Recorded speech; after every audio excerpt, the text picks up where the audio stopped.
আপনারা জানেন এই কলাপাড়া বিগত কয়েক মাস আগের সম্মেলনে আমাদের জেলা সভাপতি মুফতি হাবিবুর রহমান হাওলাদার বলেছিলেন, নামধারী রাজনৈতিক একটি সন্ত্রাসী সংগঠন কলাপাড়া উপজেলায় 14 কোটি টাকার চাঁদাবাজি করেছে।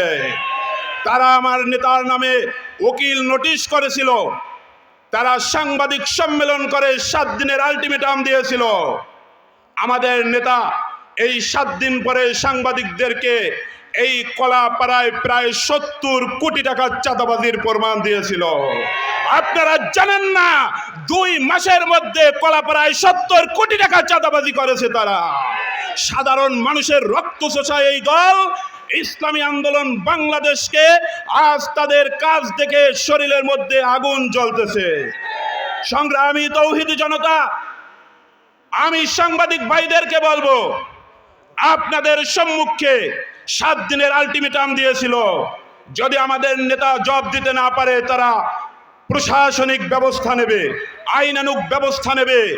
আজকে আমাদের নেতা বলেছিল তাপ বিদ্যুতে 30 কোটি টাকার তামা চুরি হয়েছে, কিন্তু প্রমাণিত হয়েছে, মামলা হয়েছে, 50 জন আসামি হয়েছে, এমনকি সেই দলের লোকদেরকে রিমান্ড দেওয়া হয়েছে। যেই নেতা আমার নেতার বিরুদ্ধে সাংবাদিক সম্মেলন করেছেন, যেই নেতা আমাদেরকে উকিল নোটিশ করেছেন, আজকে মঞ্চ থেকে তাদেরকে 7 দিনের আলটিমেটাম দিলাম।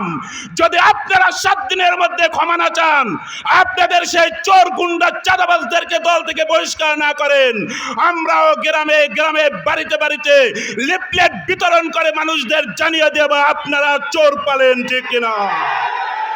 এই চুরির সাথে আপনারা সম্পর্কিত আছেন। আপনারা মানুষদেরকে দেখান আমরা দলের দুর্নীতিবাজদেরকে প্রশ্রয় দেই না, কিন্তু এখন পর্যন্ত আপনারা কাউকে বহিষ্কার করেন নাই। এখন